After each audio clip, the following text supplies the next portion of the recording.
hoje que eu achei muito interessante, que fala assim: quando erramos, nos tornamos carrascos de nós mesmos, nos condenamos e somos implacáveis ao nos acusar.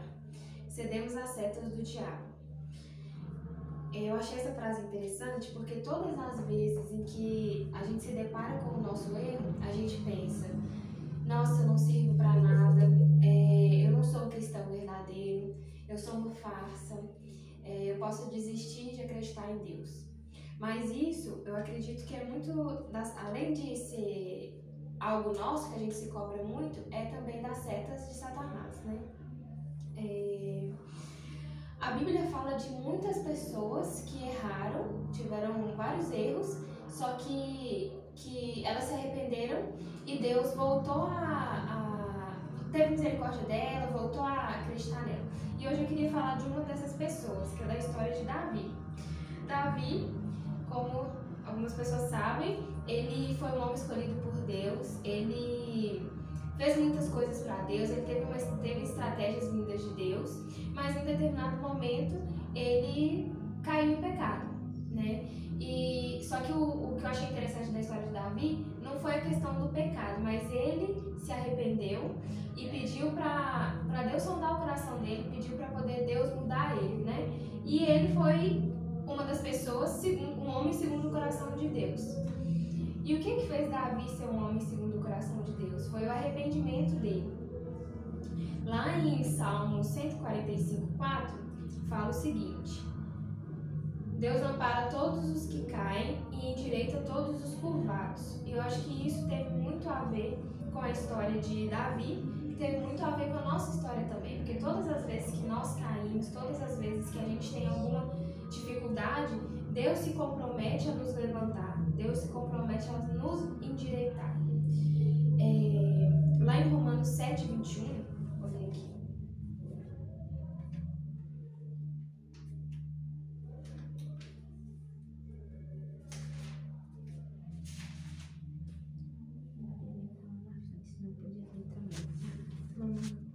Lá em Romanos 7:21 fala assim: quando quero fazer o bem, faço inevitavelmente o que é mal. Quanto à minha nova natureza, eu tenho prazer na lei de Deus. Contudo, existe uma outra lei atuando nos membros do meu corpo, que está em guerra com a minha mente, fazendo-me prisioneiro da lei do pecado que age no meu corpo. Eu creio que esse versículo fala que todos os seres humanos têm a tendência em algum momento a cair, né, em pecado. Vai ter algum momento de fraqueza, algum momento de vulnerabilidade. Então, Deus nos alerta já quanto a isso, sabe? Que a gente não precisa, que isso vai acontecer e não necessariamente a gente precisa cair nessas ideias que muitas vezes vêm na nossa cabeça, que é: eu sou uma farsa, eu não sou cristão, as pessoas não podem saber o que eu fiz. Deus já alerta que a gente tem a tendência a falhas.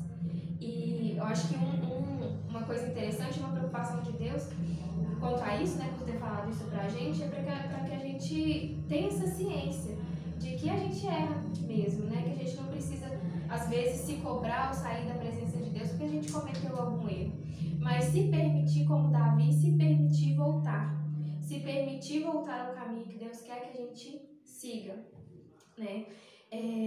Acho que são duas coisas que Deus, pelo menos, falou comigo que eu achei interessante pra gente ter uma visão sobre as nossas falhas e os nossos erros. Mas também tem algo que é importante, que é a gente ter uma visão das falhas e do erro do outro. Como que a gente pode ver as falhas e o erro do outro? Aí eu vou ler Romanos 14:1.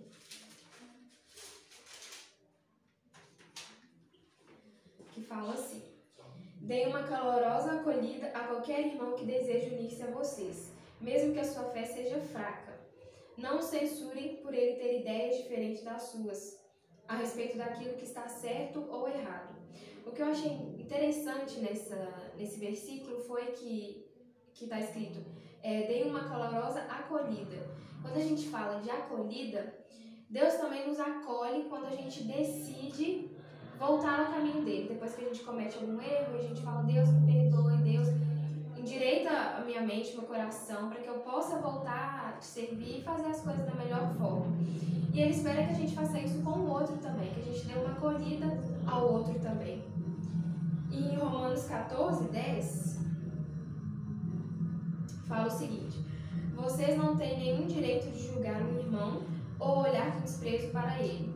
Lembre-se de que cada um de nós comparecerá individualmente perante o tribunal de Deus.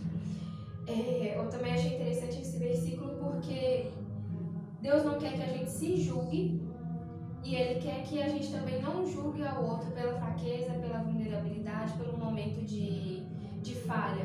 Ele quer que a gente tenha misericórdia do outro, mas também quer que a gente tenha misericórdia de nós, né? Que é aquele versículo que fala: amar o próximo como a ti mesmo. Então, o que Deus ensina a gente a fazer por nós mesmos, Ele quer que a gente faça pelo outro.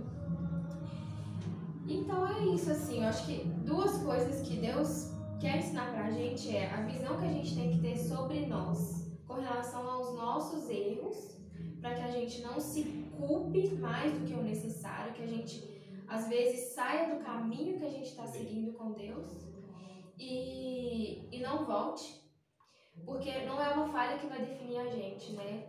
Deus ainda nos considera segundo o caminho, segundo o coração dele, se a gente se permitir continuar e servir ele.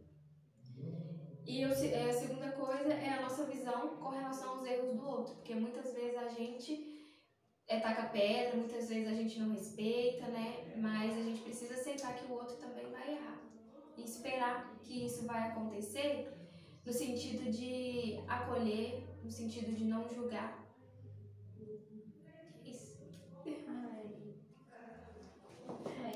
Pode orar, Sônia.